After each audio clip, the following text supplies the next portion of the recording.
most of my life here, it seemed like I was every other normal, good, happy Asian kid. My dad was an engineer for HP. My mom was a housewife who volunteered with the PTA and who brought king egg roll into class. What few people knew, but what I see in this picture, is a girl in crisis, is a girl who is barely surviving the worst years of her life. So, a little about me. I was born in Malaysia, but my parents and I immigrated to the United States when I was 2. Our family moved to the Bay because it seemed like paradise. I mean, San Jose is called the Valley of Heart's Delight, right? But the thing was, behind all of that perfection and delight, there was a horrifying reality. Behind closed doors, I endured extreme physical and verbal abuse from my parents. There were constant death threats and acts of extreme violence. My parents dealt with chronic suicidal ideation, and it was often my responsibility to keep them alive. Then, when I was 13, my mom abandoned me for another family, and a couple years later, my dad did the same. He left me the house. I finished out the last years of high school alone and survived by shoplifting lean cuisines and prom dresses, which, it's pretty terrible. But it wasn't until decades later, when I was a respected journalist working at This American Life in New York City, that I was finally diagnosed with complex PTSD from my childhood. So traditional PTSD can occur from a single traumatic incident, but complex PTSD occurs when the trauma happens over and over the course of years, like in the case of living in a war zone or having abusive parents. The diagnosis rocked me. I didn't know anyone else who had it, and so I felt like a broken freak. I coped with this the only way I knew how, through journalism. I began researching it with the ultimate goal to write a book on it. I read papers and articles, I tried experimental treatments, and I started researching my own trauma. I spoke to my family about its origins, and I came back to San Jose. See, even though in many of the fancy white spaces I occupied in New York, I was the only one who had experienced physical abuse, I remembered a very different reality back in San Jose. I remembered not being the only one who was hit and screamed at by her parents, not by a long shot. I remembered that the week that grades came out, you'd see kids crying on every corner of the hallways about the B+ that they got. I remember sharing horror stories with my group of friends about what our parents would hurt us with. Shoes, canes, toys, cigarettes. Honestly, one of the reasons why I never suspected I could have PTSD was because abuse was so normal, to the point where for a long time, we never even used the word abuse. Was it abuse, even if we didn't call it that? Were we all being abused? And if so, was my trauma not just personal? Was it communal? Was I not such a freak after all? I wanted to know the answers to all of that. And so I came back to Piedmont Hills to talk to my old teachers about it. I expected that they must have seen the kids crying in the hall, the same ones that I did. They must have remembered my outbursts and me talking about the ragers that I held in my big empty house. I mean, I was literally voted most craziest my senior year. Certainly some people saw that I was unhinged. But when I came back and I asked my teachers, did you know what was happening to me? They said, no. When I told them my story, they were shocked. And then I asked them, did you see a lot of trauma here at this school? And they shook their heads. They told me that I was an exception. Piedmont Hills was a nice school, not like some other schools in the district. The teachers told me their students had MacBooks and iPhones, and their only problem was that they were under a lot of pressure academically from their parents because of the Asian emphasis on education and success. That was what made them take 5 AP classes and stay up all night working. But, it's not that bad.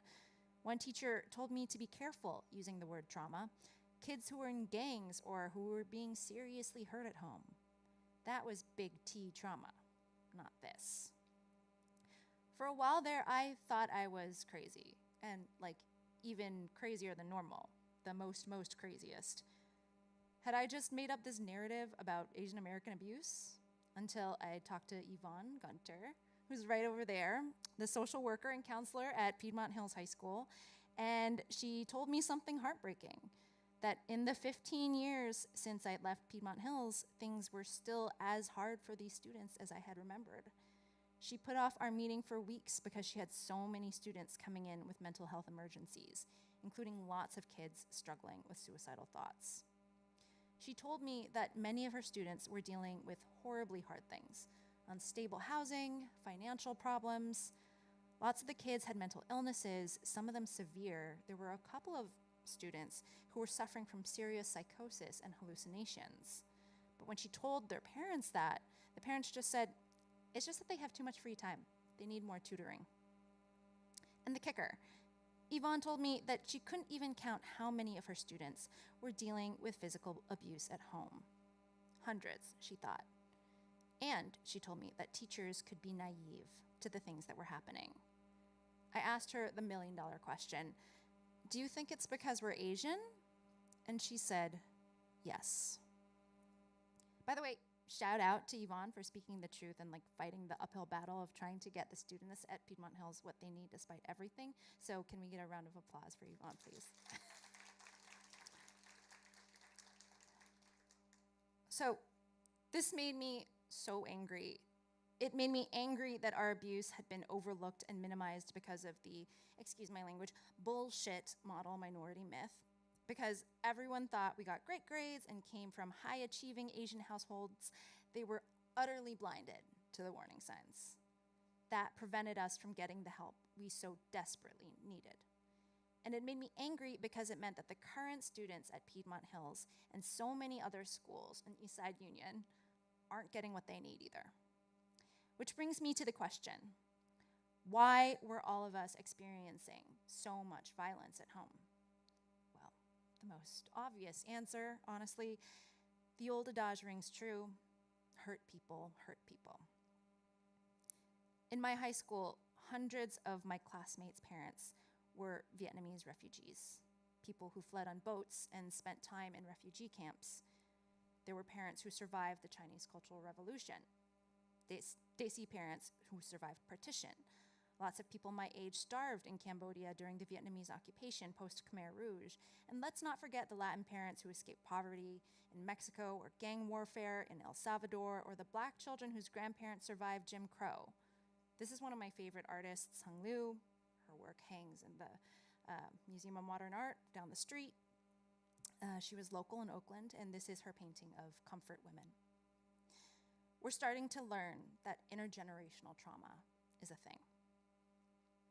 At the Emory University School of Medicine in 2013, researchers conducted an experiment with male mice. They exposed the mice to the smell of cherry blossoms and then gave them an electric shock. The mice came to associate the smell of cherry blossoms with danger. Eventually, the mice were able to identify the smell at trace concentrations. The smell receptors in their brains enlarged. Researchers even identified changes in the mice's sperm. And then, after the mice had offspring, the next generation of mice, when they smelled the cherry blossom scent, despite the fact that they had never smelled it before and they had never been shocked, they still shuddered and jumped when it wafted into their cages. They had the same changes in their brain too. This generation of mice had inherited their parents' trauma. We know that what we survive in our lives can change our epigenome, which is like a Sparks notes on top of our DNA, which tells our body which genes to interpret. If you want to learn more about this, you might read The Deepest Well by Nadine Burke-Harris, who runs an incredible clinic for traumatized kids just a little bit north in San Francisco. And she writes that we can pass that epigenome down to our kids. We can see, for example, that Holocaust survivors have an altered gene that determines the way that they process threat, and their kids and their grandkids have that same altered gene. I think that this isn't entirely surprising for a lot of us immigrant kids. We know deep down that struggles between us and our parents lie in trauma. Like, I have several friends who were abused by alcoholic Korean fathers who fought in the Korean War. They know their fathers have scars, but they've never heard them talk about it. One of my friends is bipolar, the other struggles with severe anxiety. Is it the result of nature, nurture, both? And for a lot of us, that's where the investigation stops. Oh, my parents are probably mysteriously traumatized. That's why my dad never speaks or emotes, and my mom is an anxious mess. Oh, well, that's what it is to be Asian. Let me just go to therapy to try and unpack my perfectionism alone. And that's the tack that I took for a long time, too. And yes, go to therapy. Please go to therapy. But I feel like if there's one thing I've learned in all of my therapy and healing, it's that we cannot heal in a vacuum. Especially when our trauma is relational, our healing has to be too. We all deserve to be loved wholly in ways that fill us up. And that has made me really tired of hearing people using culture as a scapegoat, excusing abuse and neglect. I don't know if anyone has ever said this to you, but ladies and gentlemen, you deserve to feel loved in other ways besides cut fruit. Maybe that's a little revolutionary to say, but fuck cut fruit. Fuck getting hit by a chancla or being constantly put down and compared to others. Being hurt does not make your experience more quote unquote authentic. It's okay to want better. It's okay to say, I want to do this differently. I want to heal. I want to feel loved unconditionally. And so in my book, I talk a lot about how to heal yourself. But today, I want to talk more about how we can work to heal our immigrant communities. If not for ourselves, then for those kids who are still at Piedmont Hills, who are still enduring this abuse every day.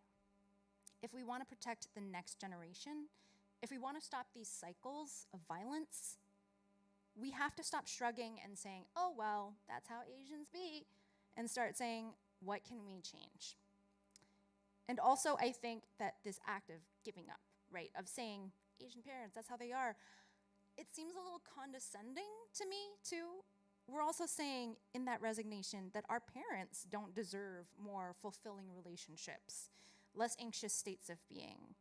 Not expecting more from them implies that we don't expect them to have curiosity or intellectual understanding, and most importantly, agency, the capacity for healing, evolution, and change. So how do we even begin to heal our families and our bones? Well, the first aspect I've found is to be able to talk about those invisible histories.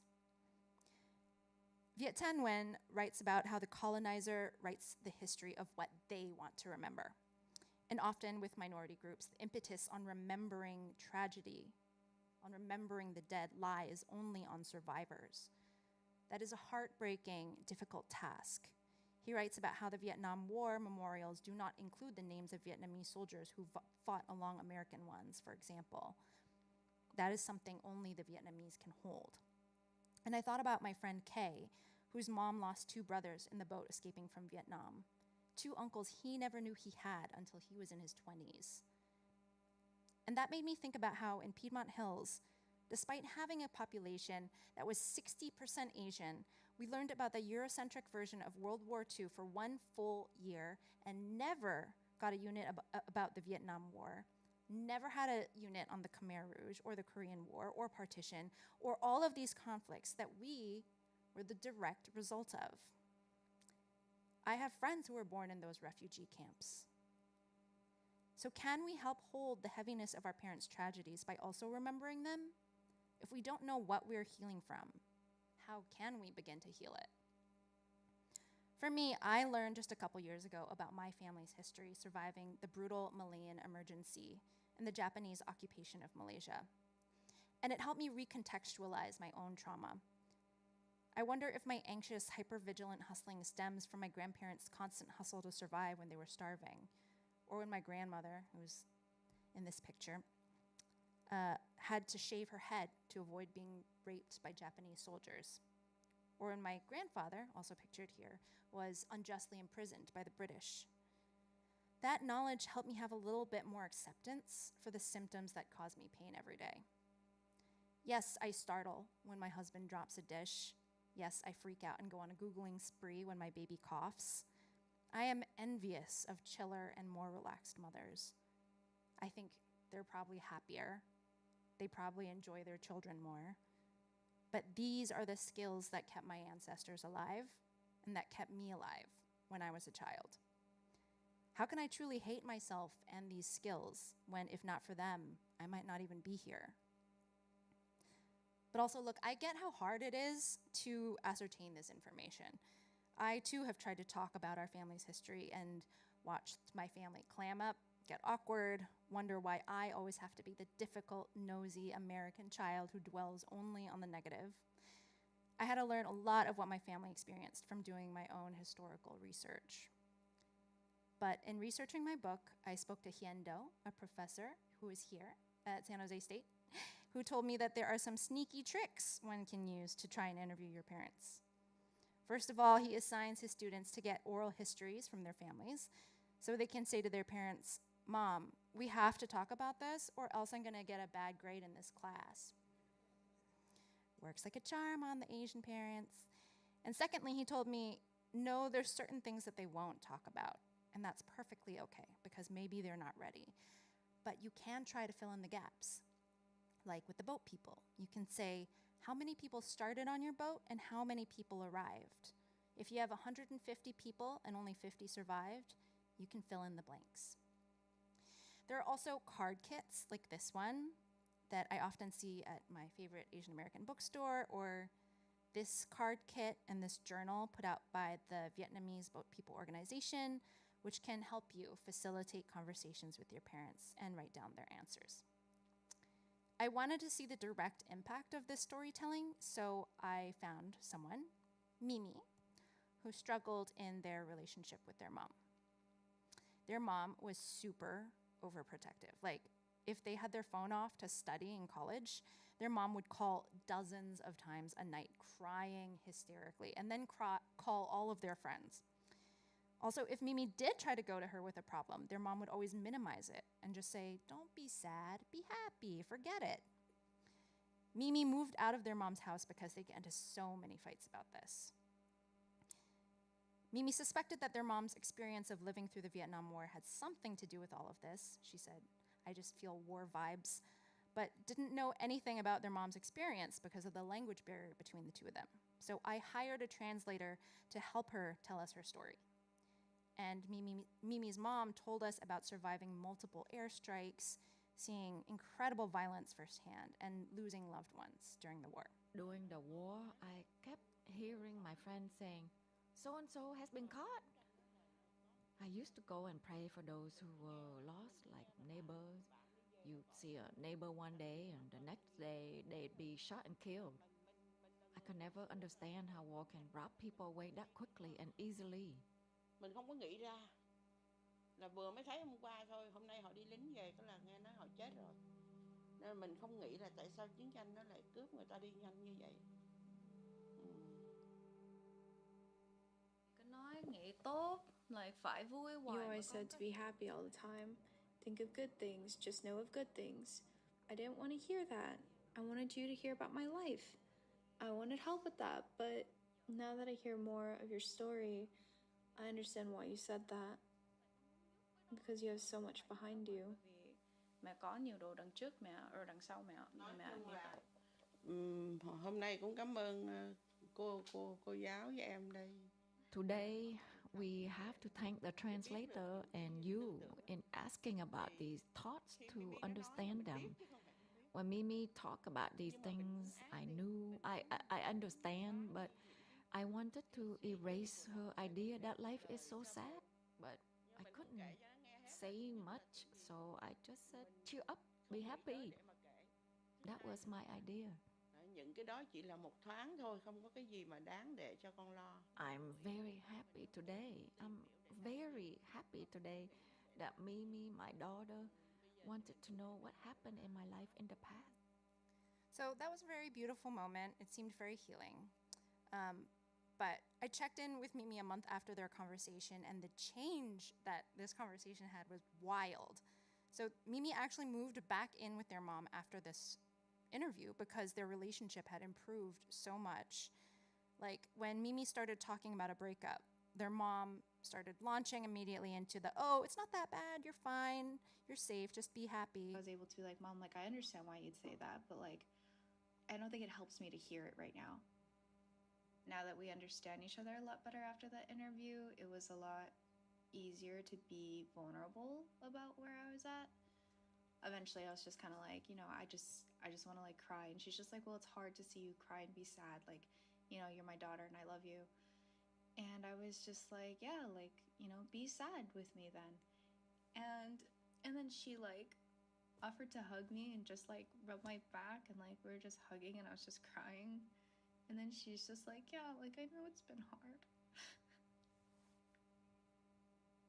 I'm like holding a box of tissues and I pass it to her and I'm like, you know, have some, like, sit and cry with me. And then we kind of like laughed as we also sat in the sadness. The night before then, Mimi went out on a date until 2 a.m. and their mom never called. I mean, this was an amazingly lucky, happy story. Like, and hey, like, try this out with your parents or grandparents. I recommend it. Buy the cards. But let's be real also, like, not every story is gonna end like this. Not all relationships are going to be repaired by a heart-to-heart. Not all parents are willing to provide one. I speak from experience. I'm estranged from both of my parents. And so I just want to be clear and add, even if there are definitely things you can do to improve your relationship with your parents and help them out, it's not your responsibility to heal them or even to forgive them. They hold responsibility for their own actions and their own healing. And I hold my parents responsible for the abuse I suffered. And the fact is, they're unable to own their actions. They're not sorry for what they did, and they're unwilling to seek help. So I've had to draw boundaries to protect myself. So if we can't heal our parents, if we can't make them go to therapy, who can? I really wanted to investigate that, and so I found this incredible story about Gardner Health Center here in San Jose. So this is the staff of Gardner Health, and they treat the Khmer population in downtown San Jose, which is a really, really challenging task. So some background. During the Khmer Rouge, the government systematically murdered almost the entire educated population of Cambodia. That meant that the majority of survivors were often poor rice farmers who were illiterate in Khmer, which made it exceptionally hard for them to learn to speak or read English. So this population really struggled with navigating America's systems. And so on top of struggling with PTSD from a literal genocide, they also struggled with poverty, domestic violence, child abuse, alcoholism, and gang violence. So prior clinicians had been so frustrated by it that they had deemed this population of people, quote, treatment resistant. So Bhopal, he's the man on the right, the big cuddly teddy bear. He was also a survivor of the Khmer Rouge. He survived the labor camps there. He lost 4 of his siblings. But he came here as a teenager, and he was able to go to college here at San Jose State. And he got a psychology degree. And he wanted to use his knowledge to help his community. But his training was Western, with Western psychology books and tools. They were generally made not just for white populations, but white, college-educated, analytical populations. And those treatments weren't made for his clients. They weren't made for some of our family members. Like, he could easily diagnose his own family, but... Did you try going up to your mom and saying, Mom, I think you have PTSD? Yes, but there's no terminology in most Asian language. Yeah, there's no term in Cambodian to tell, oh, this is major depression, this is schizophrenia, this is PTSD. But you can say that you're scared all the time because of your trauma from your past. And when there's a loud noise, when something happens, you just shake and all of these, and you describe the symptom. You explained it to your parents. I did. And how did it go over? Well, it's tough because parents, they don't listen to kids. Of course. Why would they listen to their son? Yeah. My parents did not understand mental health at all. They did not think that they're having mental illness. And again, I want to pause to validate that opinion for a second if we're going to talk about decolonization here. Because my therapist always tells me PTSD is only a mental illness in peacetime. Mental illness is a social construct. And during wartime, this population's tendency to not sleep, their anxiety, their panic attacks, their hyper alertness, their fear, none of these habits were mental illnesses during the Khmer Rouge. They were skills. They kept people alive.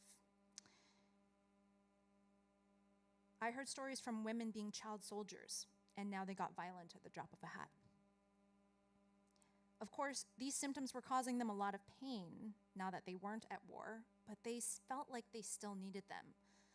Bhopal couldn't quite figure out how to explain that. And when he tried traditional methodologies of having them talk about their trauma during the Khmer Rouge, they got so anxious they threw up in session. They completely shut down. Because this model of therapy reminded them of the interrogation rooms during the Khmer Rouge, where people had to talk about their personal histories, and random facts that you divulged could determine whether you and your family would live or die. If you think about it, being summoned into a clinical room for 45 minutes to tell a complete stranger your life history and the worst things that have ever happened to you is a completely unnatural, weird, dangerous way of interacting.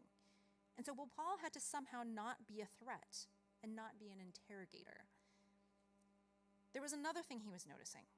Because of their poverty, because of all of this PTSD, his clients weren't actually safe in America.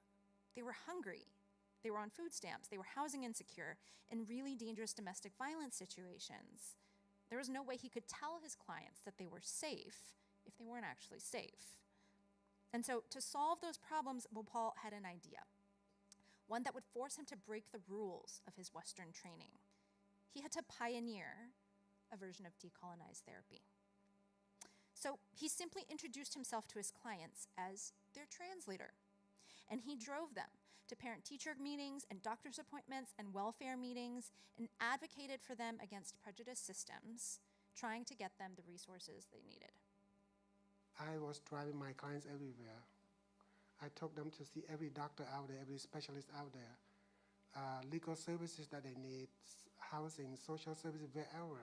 So while driving, you get a lot more information because it's not like conventional therapy. You're just driving, you gotta house your life, have your family, and all this small little talk along the way, right? And then you get to a doctor, you fill out form, you wait to be seen like 30 minutes to an hour. You talk more and more. They open up a lot more that way. While driving, Bhopal could talk to them without having to look them in the eye. That felt safer, more natural. In that car, in those doctors' offices, in their homes, where Bhopal sat at their kitchen tables, people started to trust him, finally. But this was not a quick process. Bhopal said that in order for them to open up to him about their trauma at all, it took a year to 2 years. 2 years of driving around and building trust with someone without even beginning to talk about their feelings. 2 years of helping his clients get their daily needs met. In this way, when they were ready to open up, Bhopal created a form of therapy his patients actually wanted to go to because they didn't see it as therapy. They saw it as talking to a trusted friend. They don't see me as a counselor, they see me as a friend or a brother or a father. I don't mind with the terminology. If they feel uncomfortable seeing me as a brother, then call me a brother. Remember, in a lot of cases, people had lost their real brothers, fathers, their entire families in the Khmer Rouge. They had grown up believing the story that they would always be alone. But by showing up every day, Bhopal wrote a new story. They could be loved. He also encouraged them to seek care in a culturally responsive way by partnering with the local temple. I visited it when I reported this story, and here's one of the monks who worked with him. The monks taught people how to meditate in order to calm their nervous systems. These classes and going to the temple also encouraged these survivors to build community and friendships, which they were severely lacking in America. He also rebuilt families and intervened in gangs by teaching a weekly Saturday school for Cambodian children that taught them Khmer so they could communicate for the first time with their parents. He also taught them about the Khmer Rouge, which most of them had never heard about. They had no idea what their parents had gone through, and so were so confused and resentful of their fear and outbursts. After learning about the genocide, many gang members actually left because they didn't want to expose their parents to more violence. Bhopal was also able to teach the parents to yell at their children less, to communicate with them more healthily, and to remove privileges instead of actually physically hurting them. These therapies that Bhopal implemented were familiar, natural ways of communicating, much more intuitive than our Western therapy model. They taught his clients to trust. They also break all the Western rules of transference and friendship and confidentiality in the 45-minute session. And it's scary, and it's weird, and it's hard, and this is really expensive. And for this treatment-resistant community, it worked. Bhopal has so many clients who stopped drinking, clients who left their gangs, agoraphobic clients who now leave their homes and go to temple, clients who left abusive relationships, who've begun to repair their relationships with multiple estranged children. Dr. Richter, who works at Gardner, runs a few culturally responsive clinics, and he says he has never seen a success rate like Gardner's. Here are two of Bhopal's clients who are 60-year-old women. They both still receive stigma in their communities for going to therapy, but they are passionate advocates for it, and they tell all of their friends to go. My friends, when they looked at me before, they could see that I was sick every day. But now, these past 2 years, how could I become cheerful and agreeable and not be sick? I would tell them that this place is not a place for crazy people. This is a place for healing. The warmth and comfort from them constantly checking in on me, it protected me. This place is a safe space. Even if you want to die, they won't let you die. They wouldn't let me hurt myself. This is where people live. It helped me survive. It gave me hope.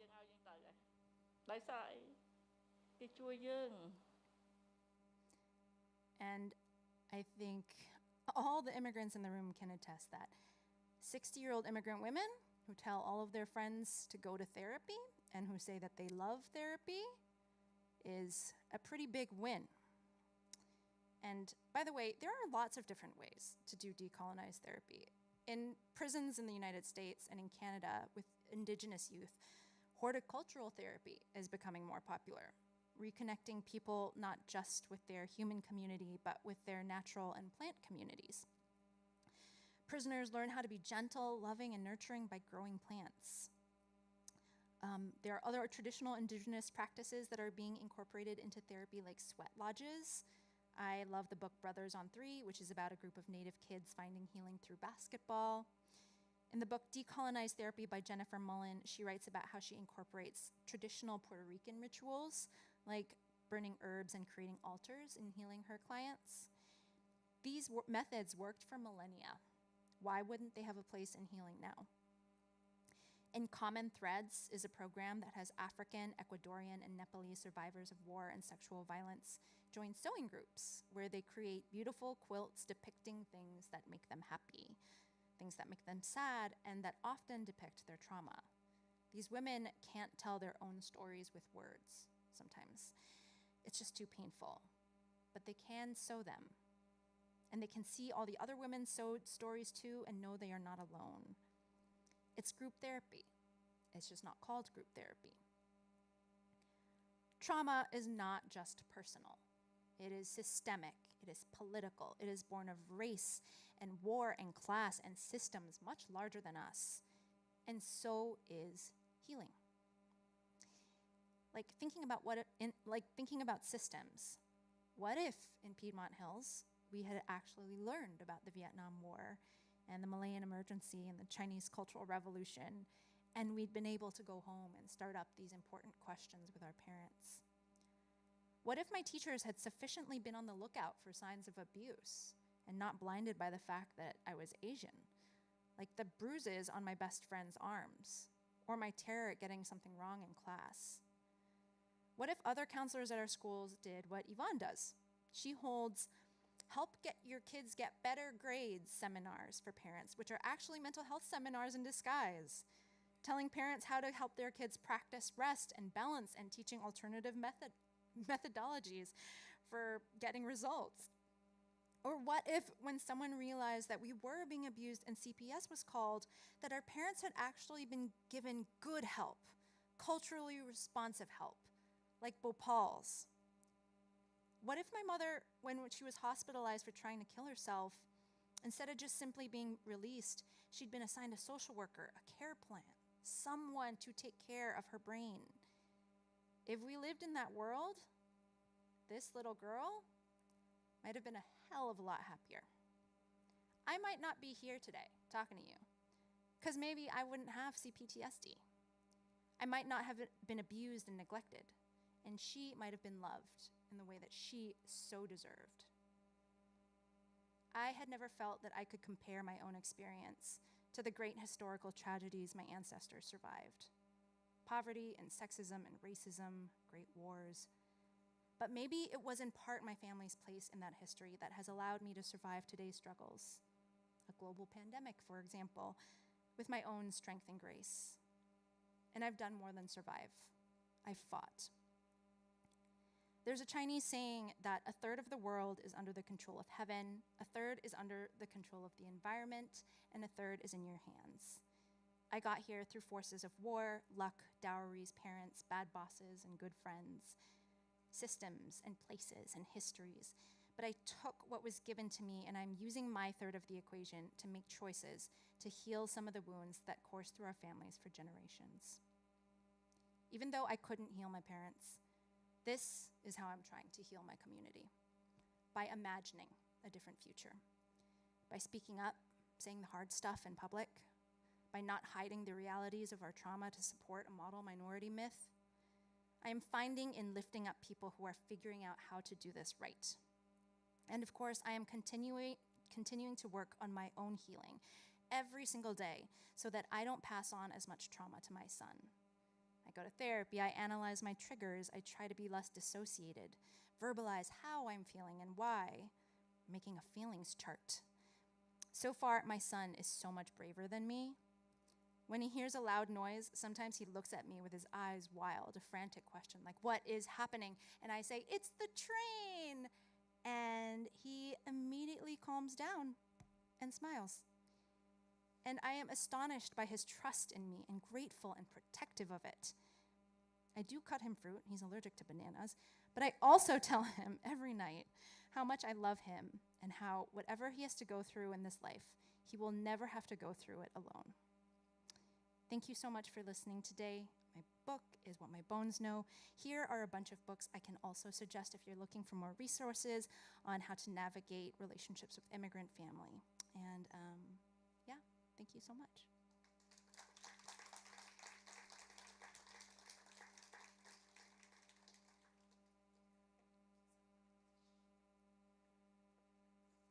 Thank you so much, Stephanie. That was incredible. I was tearing up through multiple points of the presentation, and I really appreciated you having that space for us.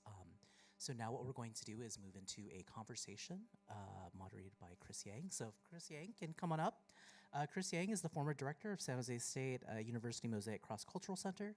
Chris has been a student affairs professional for over a decade and is devoted to advancing equity in higher education. Chris has a BA in literature from UC Santa Cruz and a master's from University of the Pacific in education. After having served as the Mosaic director for over 5 years, he is now the program director of DEI initiatives at Foothill College. Thank you, Chris. We'll have a conversation. The pieces of paper, again, are for Q&A, so please write down your questions that you have. We may be able to get to them, we might not. And if you can pass your papers to the right, I will come grab them down the aisle.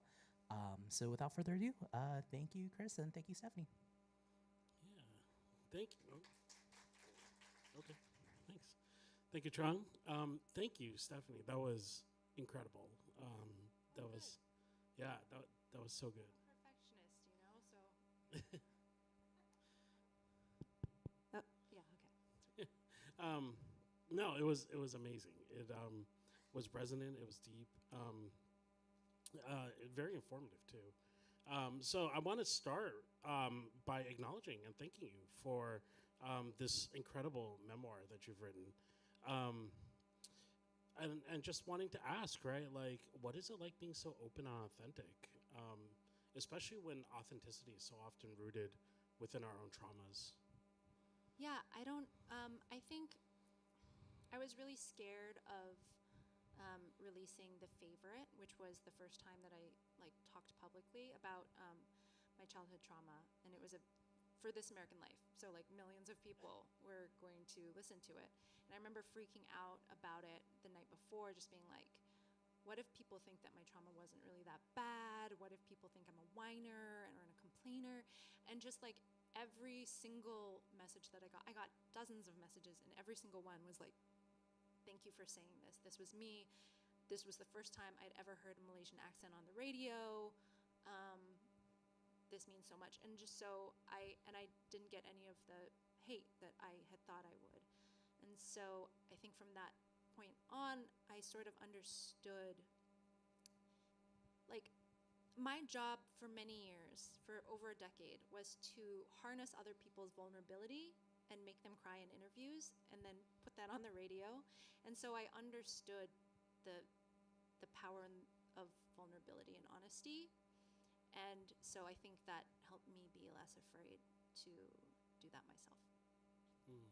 Yeah, definitely. Definitely. Thank you. You know, what you're saying is true for me as well. There's such a familiarity to your experience. When I was reading the book, to my own experiences, I was also Asian American kid of immigrants, grew up in San Jose, went to UC Santa Cruz. And part of that kid of immigrant experience is, you know, having parents or caretakers who often are dealing with their own traumatic experiences, while at the same time suddenly cast as, you know, caretakers of themselves, right? Parents and families. I think a lot of our students could probably relate to that story. And you did such a great job today illustrating just how important it is to recognize that. So one of the things that you talked about was what would it be like if our systems were different, right? We're culturally responsive.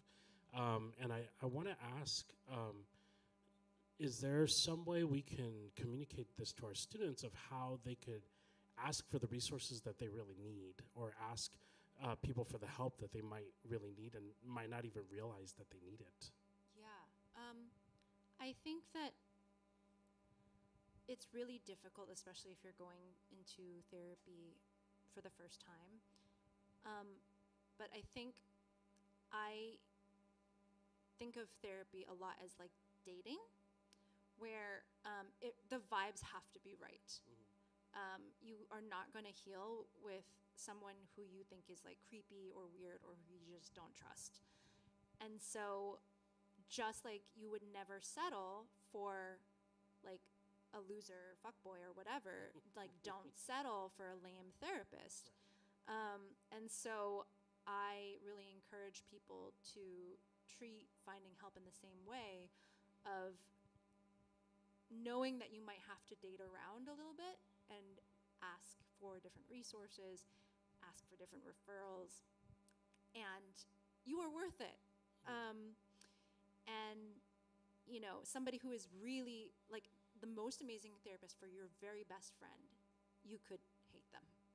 And so it really is just like a matter of taste. And also, I don't know, I know that it's really hard to ask for help, especially as someone who, like I talked to somebody recently about people who lost their moms in their 20s versus people who lost their moms in their teens. And they said that people who lost their moms in their 20s don't, like when it's time for them to get married, they are just like, oh my God, how am I gonna do it without my mom? And kids who like had really super neglectful moms or moms that they lost in their teens are just like, yeah, whatever, I'm just gonna do it. And that was me. But it also means I never ask for help at all ever, and it's really bad and debilitating. So I don't be me. But also,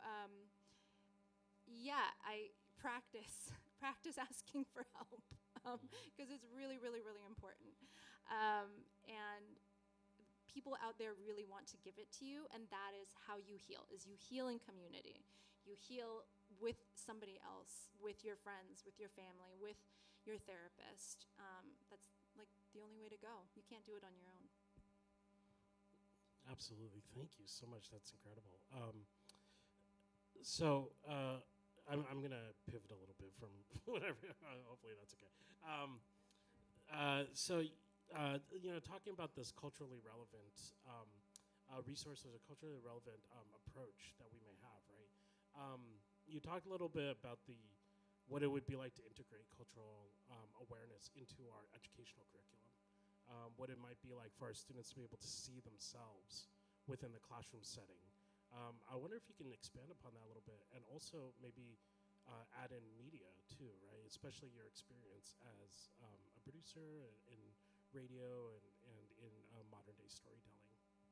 Yeah, I mean, I definitely, I went back and did PD training, which is like the teacher training for the Eastside Union High School District teachers, I think 2 years ago.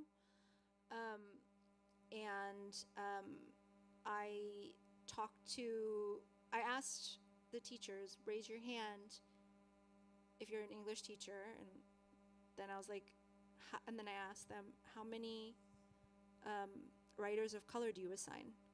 And then one of them said none. And I was like, no, one? You teach at a school that is 80% children of color, like more than that. And he was like, eh. And so, yeah, I mean, maybe we can do a little bit less Steinbeck and a little bit more like Viet Nguyen. So I definitely think there should be more representation in literature, more representation in history. I definitely think, film and music and all of this stuff can like every single thing can be diversified, and would probably benefit from being diversified. Yeah, and also the teachers themselves.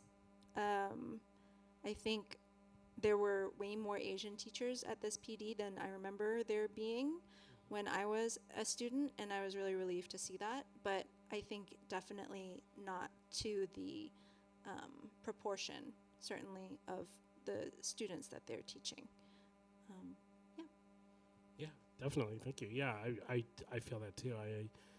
Growing up in San Jose, growing up in West San Jose, I went to a high school that was primarily Asian. I think at the time that I was there, like 70% Asian. Nowadays, I think it's like 85% Asian. Wow. And I just remember only having like one Asian teacher. Wow. Is that like Cupertino? Yeah. It was. Yeah, and just, I mean, he was a great teacher, Everyone loved him, but, it was everyone loved Mr. Wong at Piedmont Hills. Yeah, Mr. Wong, just the one. Yeah. So it's amazing to think about that and how even today, right, 20 years later, we're still trying to do better, right? And so it's getting better, but still trying to do better, and how important it is to make sure that our faculty and our administrators can reflect the diversity of our student body. A big part of your book is on your perspectives of your various relationships throughout your life, ways in which they may be good, ways in which they're challenging, ways in which they may be negative. And particularly in the second half of your book, you also talk about the various ways you've learned how to maintain healthy relationships. And then you also shared today in your talk about the idea of how important relationships are in our mental health and in the way that we approach our lives. Can you share a little bit about what you've learned about cultivating, maintaining, and especially repairing relationships? Yeah, I think it's a very tricky process. I think that it's a really complicated dance, and I think that people with complex PTSD are really scared of ever making a wrong step in these dances because people will leave or people will be mad at them. And that fear often makes them drive people away or makes them run away. And so I think one of the things that I learned that was most important was to be curious, because like I think we make so many assumptions. Everyone does, like not just traumatized people. We all make a million assumptions a minute when we are in conversation with others about what they're thinking, about what their reaction is, but we don't know, and most of the time we are wrong. And so being curious and asking more and trying to find out where we stand. Like if you texted somebody and they left you on read, is it because they hate you, or is it because they were busy or they forgot, a million different things? And so being able to be really like present and observant in conversations instead of just like terror has been really helpful. And then I learned actually recently that these scientists track relationships they tracked videos of moms and their babies together, and they calculated like what percent of the time the moms and babies were on the same page, like actually attuning to each other and getting everything right. And the healthiest, most well-adjusted babies were misattuning with their moms 70% of the time. They were only attuning with their moms 30% of the time. And so the real special ingredient was that for every time they misattuned, the moms would repair. Like the baby would be like, I want this, and the moms would be like, I don't get it, and the baby would be like, and then eventually the moms would be like, okay, you want the toy? Great, repair. The mom would look away on her phone. Baby's like, why aren't you looking at me? Mom comes off her phone, repair. And it's kind of just the same with us in our relationships. We just have to repair over and over and over. And it's really so scary for people with complex PTSD, because it's like, you are mad at me, and so that means it's over. You hate me now. Bye. Like, I cannot stand when people are mad at me. I'm just like, oh, okay, I guess I'll never see you again. But I need to get better at that and be able to accept that, like, sometimes the people we love dearly, we're just irritated at them, and it's fine, and we can talk it out, and I can ask for my needs to be met. And they can ask for their needs to be met, and we can dance together and fuck up together and repair together. Yeah, I don't know. It's not an easy thing, but it's worth it. Yeah, for sure. It's also, I definitely resonate with that. That's something I've had to learn too. And it's interesting the study you brought up with the attunement, because, when you tell me that story, it totally makes sense, because, for folks who might be scared of their family, I definitely remember, growing up, and I was 100% attuned to my parents, because I was hyper aware of not saying the wrong thing, of what their mood was going to be, so that I knew how to approach with whatever I needed, because that is such like a hyper awareness. So, the idea that the more dysfunctional relationship, the more attunement you have is yeah, the babies who were too attuned were anxious babies. Yeah. And the babies who were not attuned at all were the avoidant babies, because they were just like they're expecting to be neglected, basically. Right. But yeah, wow. I'm sure I was an anxious baby too. Yeah. No, I get that. I get that. So you touched upon this a little bit in your talk, but I want to kind of give you a chance to go deeper in it. You have this incredible chapter right at the end of your book. It's the last chapter of your book about COVID, and how your understanding of yourself has changed since the global pandemic started. We all now live in a world where we're still trying to figure out what it means to live in this world in which our understanding of ourselves are different, in which we might be a little bit more anxious or a little bit more aware of, the dangers that are out here. Can you share a little bit about what COVID has meant for your understanding of yourself? Yeah, I wrote this whole book. I got my book deal in January. Yeah. 2020. And like I had finished writing the book by like the next spring. And so it's quite a pandemic accomplishment. And like I always say, I felt very lucky because I was extremely bored and had nothing to do but write. But also I was like way more productive than a lot of other people that I know who were my like healthiest, most well-adjusted friends.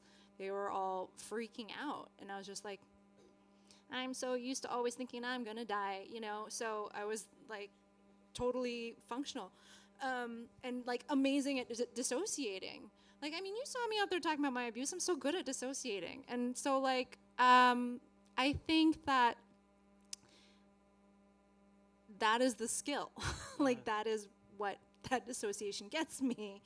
And I can pathologize it if I want to. And it's not always, there are times that I should not do that. There are times where it's debilitating, but there are times in which it is a superpower. There are times in which it is really effective. And like, there's a reason why soldiers are like these hardened people, right? Is because they need to dissociate in order to like do what they need to do. And yeah, part of me wonders, should I just like raise my kid all traumatized because we might live in like a Mad Max post-apocalyptic like climate disaster world? But then I'm like, no, I'm just gonna raise him all really great, and then like if that happens, he can at least learn to communicate with people for water, and people will like him a lot and give him water, and it's fine. But yeah. Yeah, I love that. Sorry, my immediate thought was, it's my favorite thing about the Mad Max franchise is just how unbelievably quickly you go from like civilized society to like, the world is a desert and everybody is wearing, spikes and has face paint on. It's like in the matter of like a couple years in the first overnight. Movie. They just go directly to. That's how it's gonna be. Yeah. So it definitely feels like we're living those times. But I think the thing that sticks with me about your chapter on COVID is for our younger folks today to remember, learn from what you've shared, to remember that they are living in traumatic times, right? And if we ever get to a period where we are not in this state, right, that there is probably a series of repairs that need to happen in order to readjust, because whatever survival skills we're all learning right now, if we ever get to a place where we don't need them anymore, could present as pathologies. Yeah, for sure. In like 30 years or whatever, if we still want to take a lot of zinc and wear masks and our kids are like, ugh, you crazy Zoomers. Yeah. You're so paranoid, always worrying about everything. Yeah, I mean, like mental health is absolutely a social construct, and it's absolutely like what is, I mean, no offense, but boomers are crazy. And like that shit was normal at one point, I guess. Yeah. Now it's bad. But like, I guess in the 70s it was cool. Yeah, in the 70s, I guess it was fine to be like that. And now it's not. So, you know, we gotta learn and adjust with the times. Yeah, that's the ever present lesson of generational progress is that we will all be boomers one day. Yeah, we'll be like that Play-Doh. You know, never mind. So I would be remiss to not bring up your wedding in the book. It's probably one of the most heartfelt, most impactful weddings I've ever read. It's amazing. And I speak from a place of experience. I've officiated a number of weddings for my friends. So I know. Wow. Yeah. Nothing compared to what your wedding was like, the way you described it in your book. So thank you. Yeah, it's if anybody. I hope your friends aren't here. They're not. Let's hope they never see this. If anybody's planning a wedding, you should probably read the chapter in the book. It's amazing. More than anything, right? The way that you write about your wedding is that there's such a sense of joy and love that permeates the entire chapter. And to quote you in the book, right, you say love begets love, right? Can you share a little bit about what brings you joy, what you've learned about love and joy throughout this process? That's a very large question.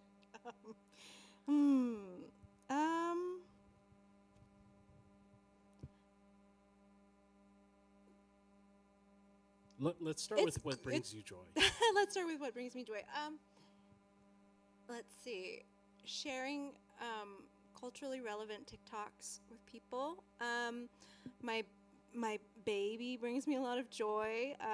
Seeing him learn and grow and get awesome at new skills, and his smile is just like makes me the happiest ever, even when he's keeping me up all night.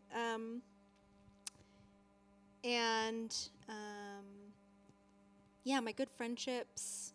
I feel like there's a couple of friends right now where we just keep dropping in on whoever's having the hardest times house and auntieing them really hard until they become very annoyed.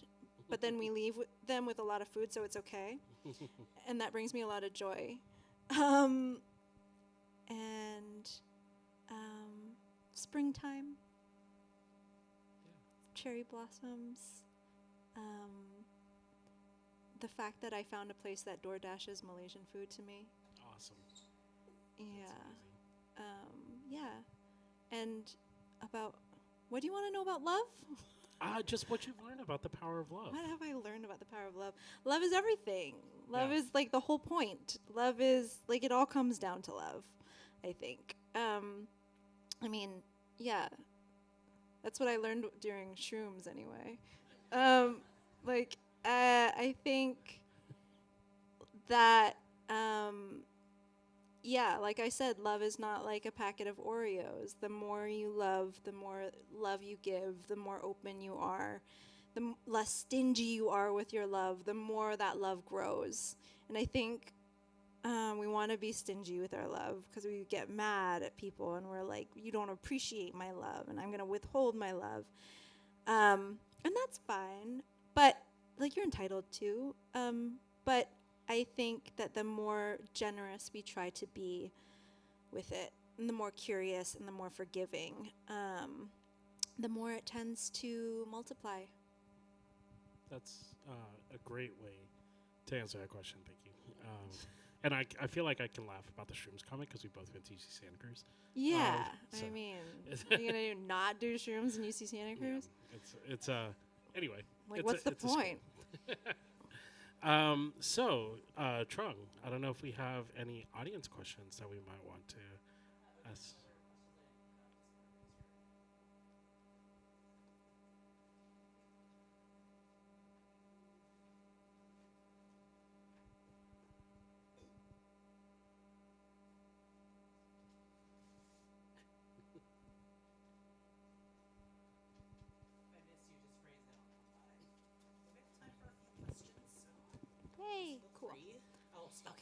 Okay. That's funny. I'll stop you. Run away.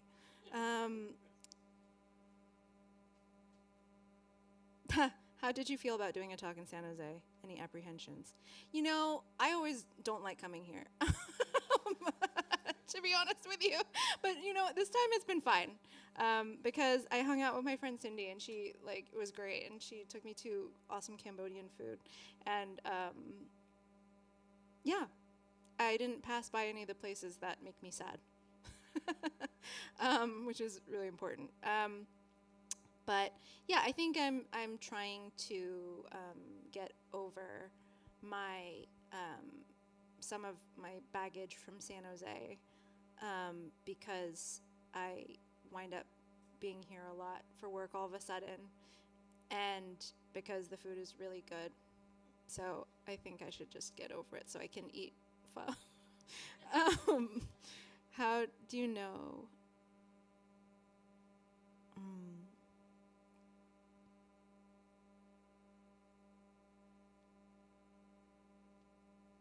How do you know when your trauma is your own or if it's all generational?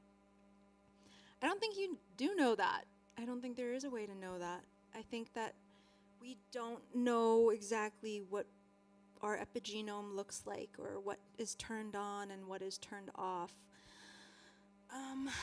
And I don't think it really matters. I mean, as like a control freak that I am, I would love to get a full map of that, and so I could look at everything and like obliterate all of the bad stuff and treat it perfectly. But I think regardless of whether it is your own or if it is generational, I think you sort of treat it the same way, with a lot of self-forgiveness and love and curiosity and kindness. And so, yeah, I don't think it matters all the way. Oh, I'm sorry, love. Your handwriting is too bad. I can't read that.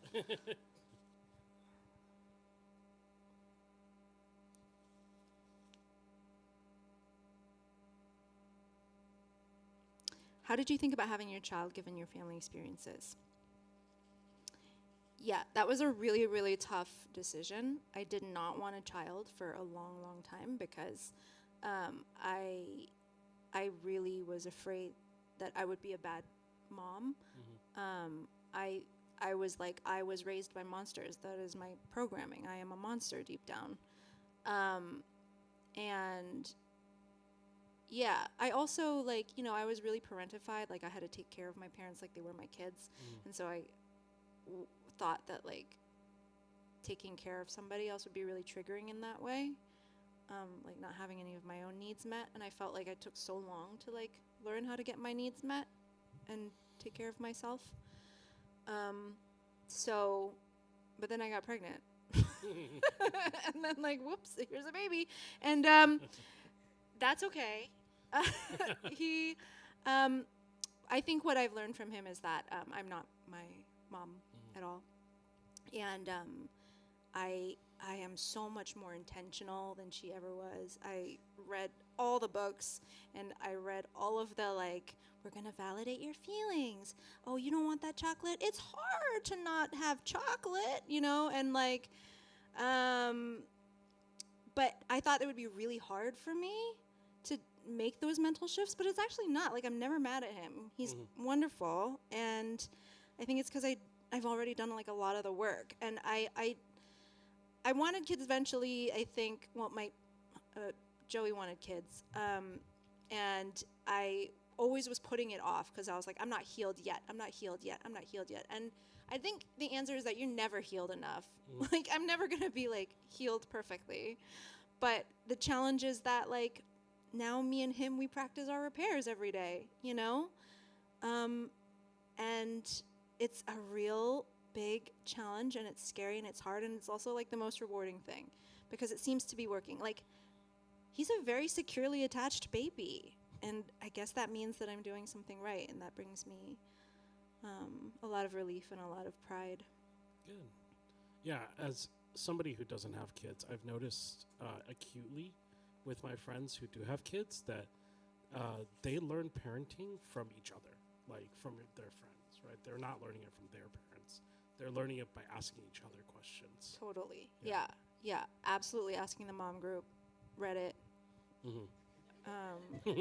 Instagram. Yeah, for sure. You laugh, but you come from the generation that does their homework research through ChatGPT. So Reddit is amazing. Reddit is like, I've gone from not being a Redditor at all to like spending all of my time on Reddit. I think it's the best community. Because like, it's just like, if I have a really dark parent thought, like, I hate this, all I have to do is put the parent thought into Reddit, and then it's like 50,000 posts of every other parent being like, yeah, this sucks. You know? Yeah. And it's normal. It is what it is. It's not trauma. Yeah.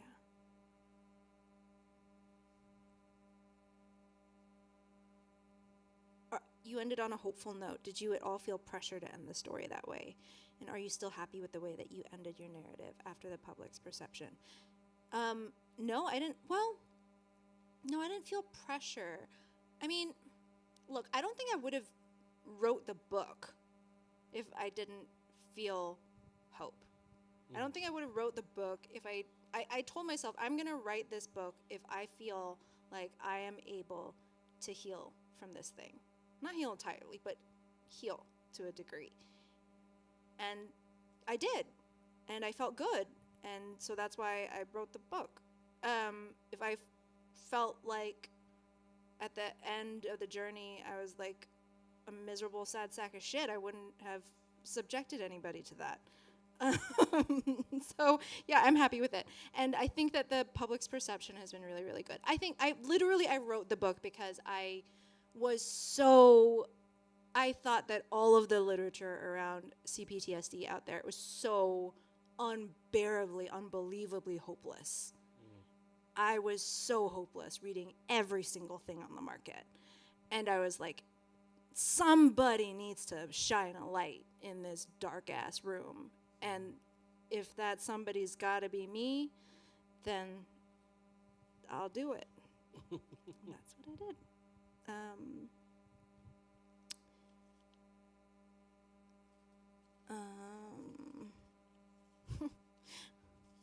What do you want to do differently for your son that you wish your parents did for you? Everything. How to deal with holidays like Mother's Day, Lunar New Year. Yeah, it's hard. On my first Easter by myself when I was 16, I went to Todai. Do you guys remember Todai?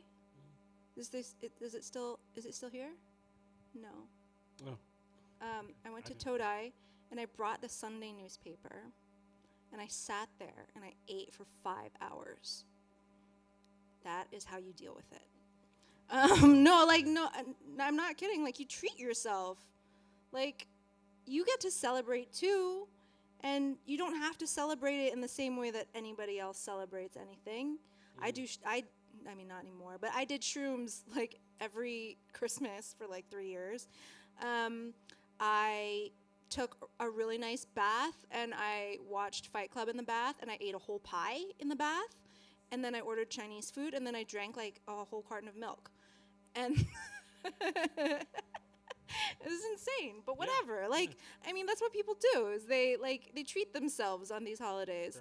Right. I'm not going to make a turkey, but I'll eat a whole pie. And I think making it a special day for yourself and making your own traditions is the only way to go, because I think you can have a wonderful, lonely Mother's Day or Lunar New Year. Stay off social media also. Like, just don't open your phone. Just do not open Facebook. You don't want to see anybody being like, my mom is the best mom. No.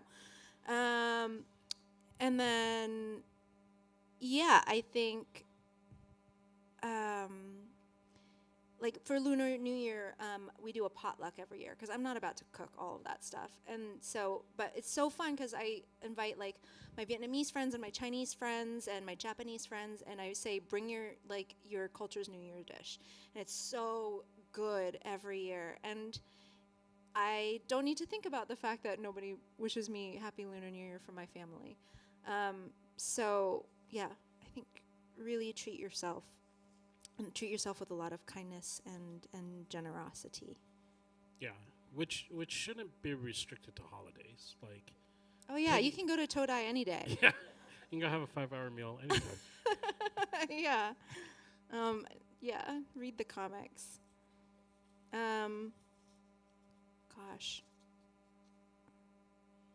what are resources to find community outside of college? Oh man. College is like, it's so easy in college. Man, it's hard. It's hard out there. Right now, Facebook is how I'm finding my community. I'm like in a mommy group and then in a mommy WhatsApp. Yeah, so there's that.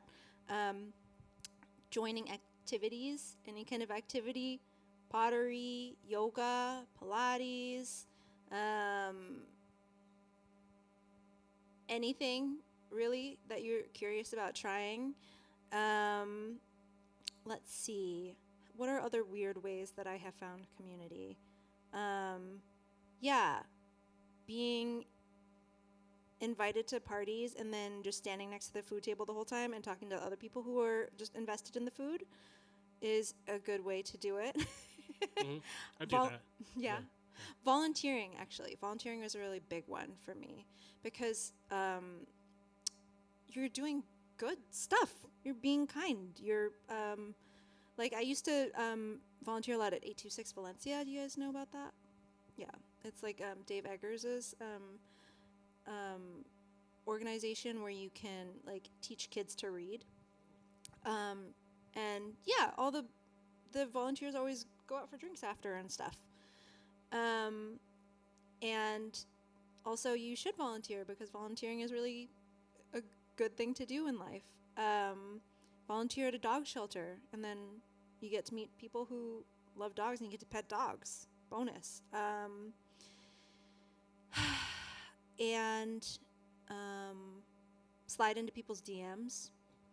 Really, like, it works. Reddit. Yeah, I don't know. What are your weird ways to find community? Ooh, I don't know. A common refrain that I have with folks is that it's hard making friends when you're old. Yeah.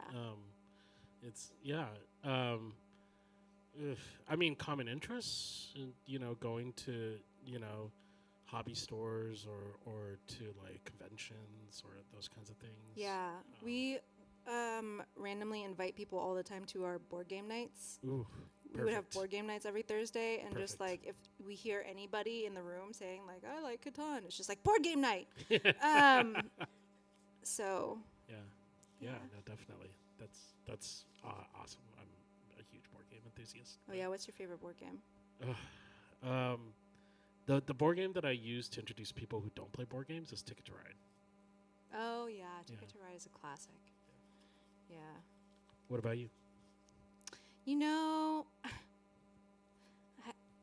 like, we have all of the board games, but I like Catan. Yeah.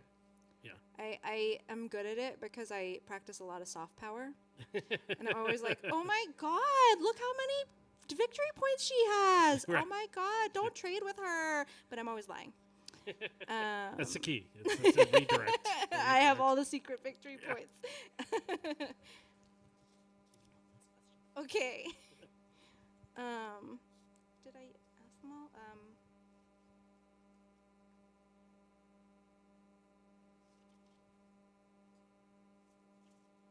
I wish I could read this one.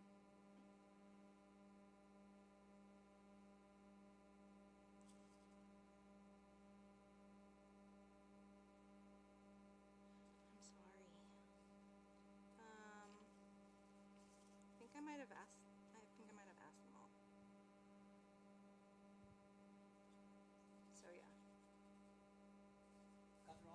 Cool. Oh, great. Okay. So Yeah. I can just end us off. Yeah. Thank you, Trump. Yeah. So thank you so much, Stephanie and Chris, for that wonderful conversation. We got through all the questions except for one, because we couldn't read it. Sorry. So that's very impressive. So I just wanted to do a few shout outs before we end the night. So firstly, tonight we talked a lot about how you can see yourself in education, right? Storytelling, your family stories, your personal stories, and how do we use that to kind of dismantle the system of violences that we're caught in. And one way that we kind of do that here at San Jose State is through our Asian American Studies and Ethnic Studies courses. So consider taking an Asian Am class, a Chicano Studies class, an Afro-Am class, or Native American Indigenous Studies class, because in those classes, this is where we engage with our histories and connect them to our personal stories, right? So consider that. And I'd also, again, like to shout out all of our supporters here. Thank you all for coming. CAPISE, Mosaic, the student staff, Asian American Studies, Ethnic Studies Collaborative. So again, thank you so much, Stephanie, for being here today. I hope a wonderful little homecoming back. And we hope, y'all go out and buy her book. You can get it at Recycle Books. It's a local bookstore. Go get it there. But yes, everyone give Stephanie a round of applause. Thank you so much. Thank you so much. Thank you for coming.